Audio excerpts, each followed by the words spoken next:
We often think of certain behaviors as natural extensions of our personality, but when we look at them through a scientific lens, we find that many of these behaviors are actually adaptations to past traumatic experiences. In other words, what we assume to be character traits are often coping strategies we've unconsciously developed. The brain, especially during developmental years, is remarkably creative in finding ways to survive and preserve emotional stability. When it encounters an experience too overwhelming to process, like deep fear, rejection, helplessness, or abandonment, it can't simply carry that emotional weight. So it reorganizes the experience in a way that makes it bearable. We call these reorganizations defense mechanisms.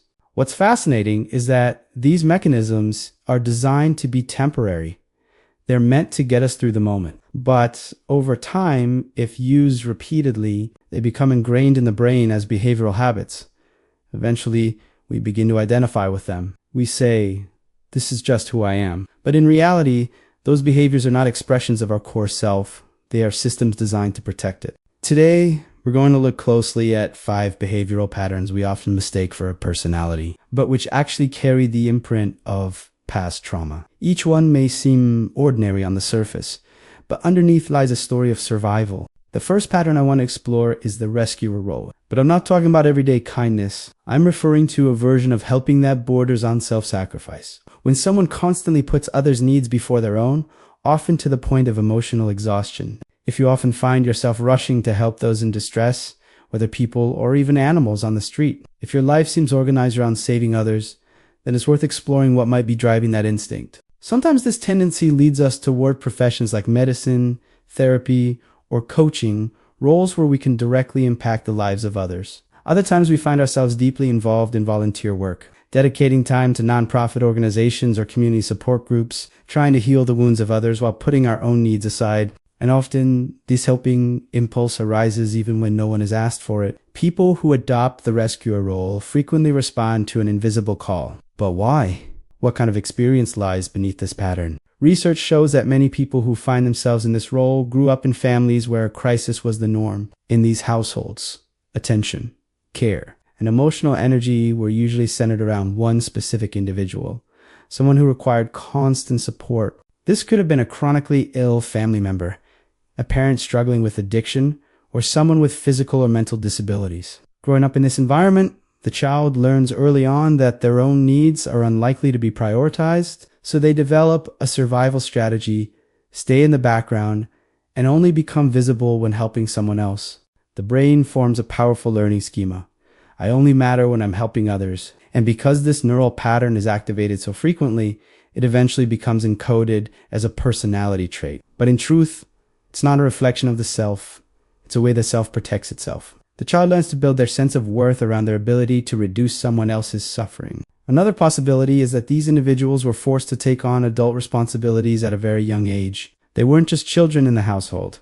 They were functioning as adults. This early maturity might look admirable from the outside, but for the child's inner world, it's a heavy emotional burden. Because deep down, they feel powerless, overwhelmed, and unsure of themselves. And so, to cope with those crushing emotions, the mind creates a compensatory role, the rescuer. Okay? Psychologically, this is known as role-based compensation, a way to feel strong on the outside in response to feeling helpless on the inside. But unfortunately, this role often leads to self-neglect. Because in truth, the person they're trying to save is not out there. It's the wounded inner child within. When they see someone suffering, it resonates with old, unhealed parts of themselves. And by trying to heal others, they're actually trying to heal that part of themselves. The rescuer role, at its core, is a survival strategy. But living in that role for too long can make it difficult to truly see and care for your own emotional needs. And recognizing that moment of clarity is often the first step toward transformation. At this point, I always think of a quote by Carl Jung, one that shakes me every time I read it. When I feed the hungry, forgive an insult, or love my enemy, these are noble virtues.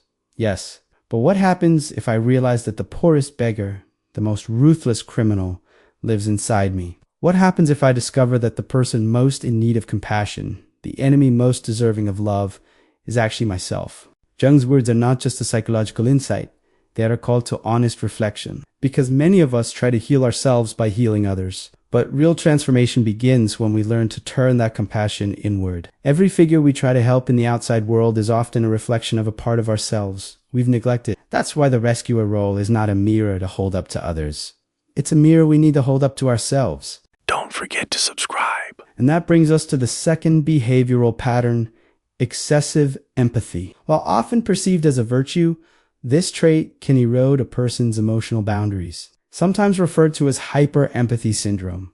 It is not just the ability to understand others' feelings, it's the tendency to absorb them as if they were our own. If you have ever felt someone else's pain more deeply than your own, or noticed that someone else's sadness instantly overwhelms you, then empathy may have stopped being a strength and become a burden. This kind of deep emotional sensitivity often takes shape in childhood, particularly in environments where safety and emotional consistency were lacking. For children raised by volatile, authoritarian, or emotionally unpredictable figures, survival depended on constantly scanning for cues. What is the parent feeling today? Are they angry or calm? Safe to approach the child's brain in an attempt to protect itself from harm, whether emotional or physical, becomes hyper-aware of other people's moods and behaviors. Over time, this vigilance becomes a neurological habit. The brain wires itself to be overly responsive to emotional signals from others. And in adulthood, this pattern persists, not just in close relationships,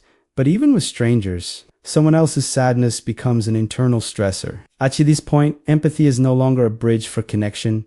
It becomes a trigger, because the emotions of others awaken echoes of our own unresolved pain.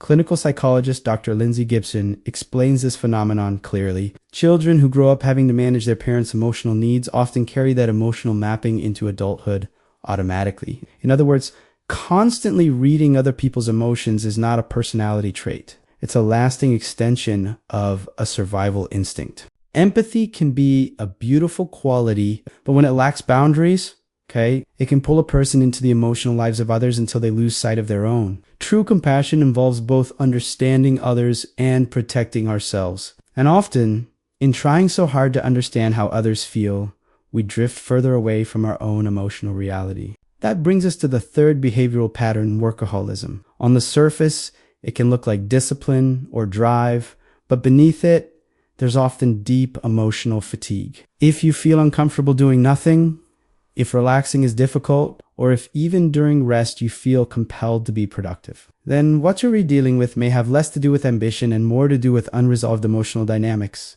Constantly chasing a new goal, jumping into a new project as soon as one ends. Never fully celebrating a success before seeking the next milestone. This is not just a fast-paced lifestyle. It can be the mind's attempt to repair emotional wounds from the past. Workaholism is commonly seen in people who grew up with conditional love. In these environments, children learn that they are not accepted for who they are, but only for what they achieve. Parental attention, affection, or approval is tied to performance. If you meet a goal, you're praised. If you finish first, you're loved. And that dynamic creates a deep mental imprint. I am only valuable if I succeed. This core belief goes on to shape behavior in adulthood. The brain calibrates its dopamine system to seek achievement, not simply for the sake of success, but as a substitute for emotional validation that was missing. But the truth is, that need is never fully satisfied, because it's not really about the success. It's about filling a deeper emotional void. And sometimes, working constantly hides something else entirely. Emotional avoidance. When the mind finally quiets down, old thoughts, painful memories, and unresolved feelings begin to surface. And that can be deeply uncomfortable, right? For many people, work becomes a shelter, a way to escape emotional pain, to avoid confronting what's waiting in the silence. Psychotherapist Nathaniel Branden once said, "In the silence, what you face is the truth about yourself. And if that truth is too heavy, work becomes a way to escape it." In other words, constant productivity is often an effort to cover the noise of that silence. The longer this continues, the deeper the inner exhaustion becomes. Don't forget to subscribe. Sometimes, workaholism is driven by the need for validation. Other times it stems from a fear of being alone. But in both cases, there is often one core question beneath it all. Am I enough? And that question can only truly be settled when the answer is sought not from the outside, but from within. Our fourth behavioral pattern is the need for control. along with extreme planning and over-preparation. Are you someone who tries to control every outcome? Do you find yourself carefully planning even the smallest activities, like going on vacation or attending a simple event, down to the last detail? Do you mentally map out scenarios, create detailed to-do lists, and feel uneasy if things deviate from the plan? If uncertainty makes you anxious, you are not alone. This pattern is commonly seen in people who struggle with anxiety. What looks like extreme organization is often a strategy the mind develops to manage fear. By trying to control everything, the person is actually trying to regulate their own internal discomfort. Planning becomes a way to reduce uncertainty and therefore reduce anxiety. The more unpredictable life feels, the more intense the need for structure becomes. At a deeper level, we often find what's known in cognitive psychology as the vulnerability schema, a core belief developed in childhood. Schemas are deeply rooted assumptions we form about ourselves, others, and the world. In the vulnerability schema, the person holds an unconscious belief that something bad will inevitably happen, and that when it does, they won't be able to handle it. This creates a constant undercurrent of fear. This schema often develops in those raised by anxious or overprotective parents. When a child observes constant worry or is sheltered excessively, they may begin to see the world as dangerous and themselves as fragile. Whether through modeling or through first-hand experiences of instability, they internalize the message, I must always be prepared because I won't survive if I'm not. And finally, we come to the fifth behavioral pattern, perfectionism. On the surface, it may look like ambition, discipline, or high standards. But when we look deeper, perfectionism is often a defense mechanism, one that tries to cover up a painful fracture in self-worth. This fracture in self-worth often forms in childhood, okay? The way parents behave, the criticism of teachers, the expectations of authority figures, or even subtle rejections in peer groups. All of these experiences can plant a belief in a child's mind. I am not enough as I am. I will only be accepted if I am perfect. Over time, this belief becomes an inner voice that begins to guide our behavior. Perfectionism usually functions as a coping mechanism. To suppress the painful feelings of inadequacy and shame, we try to avoid making mistakes at all costs. If the outcome is flawless, maybe we'll avoid criticism. Maybe we won't be rejected. Maybe we'll get just a little closer to being loved. But this mindset keeps the nervous system in a constant state of threat, because making a mistake no longer just means I failed.